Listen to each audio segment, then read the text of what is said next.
In this demonstration, we're going to manage Exchange recipients with the Exchange Management Shell. First off, let's run our integrated scripting environment as administrator.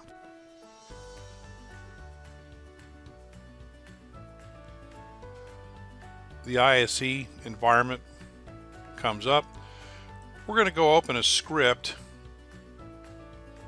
located in the place that we have scripts that has several PowerShell commands that you'll find useful.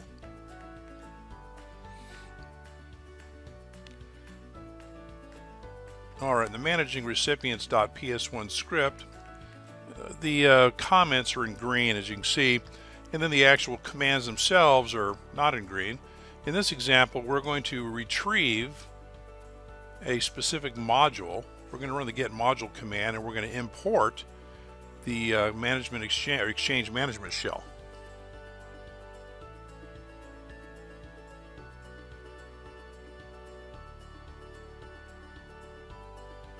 And we execute that little script block, and we wait a couple minutes until the management shell loads, as you can see here.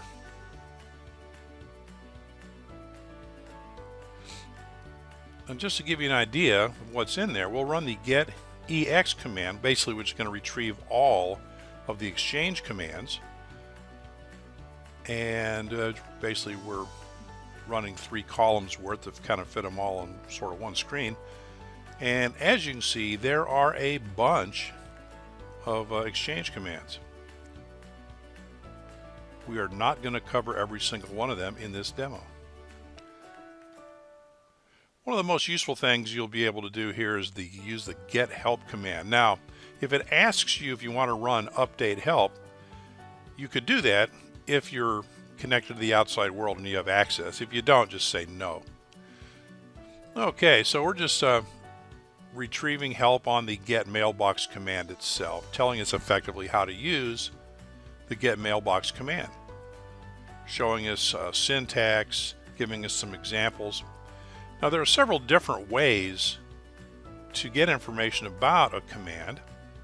For example, we'll run the same command, only this time we'll use the full switch, as you can see, and that'll give us effectively that same information, but in much more excruciating detail. Speaking of excruciating detail, we've got the detailed switch that we're going to run the get mailbox command with, and that's going to show you detailed information, including specific information for each individual element of the commandlet itself. As you can see here, it describes exactly what each switch does.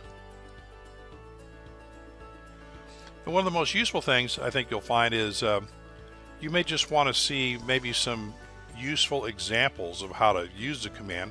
So if you run it with the examples switch, it'll show you several kind of common ways to use that particular command, one of which may be exactly what you need. So using the get help command is a great way to get started using pretty much all things PowerShell.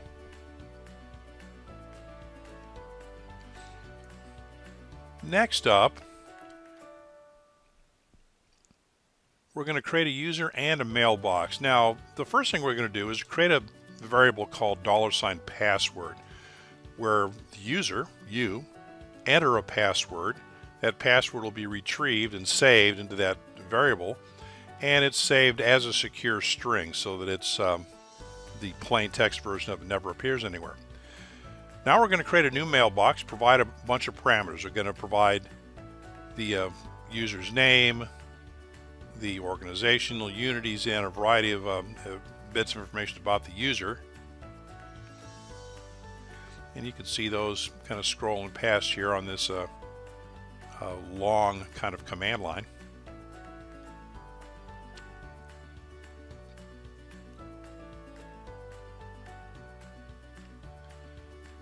All right, you can see there that was successfully created. Now we're going to retrieve some specific information about this mailbox we just created, and we'll do it a couple ways. We'll use the format list command, so we'll retrieve the information from KC Royal's mailbox and then use the format list command to see every detail about that mailbox and all the parameters associated with it. Maybe more information than you need, and if that's the case, we can use the format table command and specify the exact elements that we want to be shown in a tabular format. So we run the initial command, we pipe it into format table, and you'll get tabular results as you'll see here. Now first off, we're going to press F8 basically to run that piece of the script. And now you can see we retrieved some information about that particular mailbox, the information that we specifically asked to see.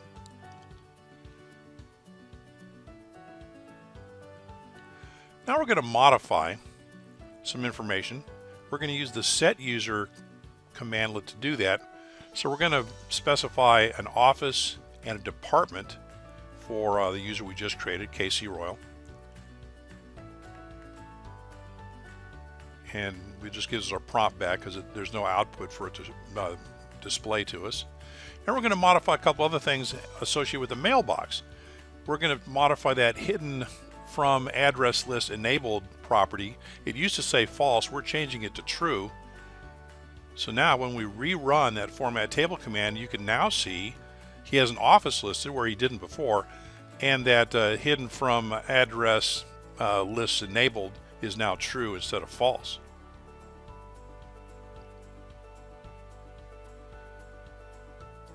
So now what we're going to do is we're going to enable everybody's mailbox. We're going to use the get users command to retrieve every user from the marketing department, pipe that list over to the enable mailbox command, and as you can see, those users now have enabled mailboxes. Next, you might want to create a distribution group. So we're going to create a distribution group for emailing purposes. We'll call it marketing distribution list. As an alias, we're going to specify the OU that it's going to exist in.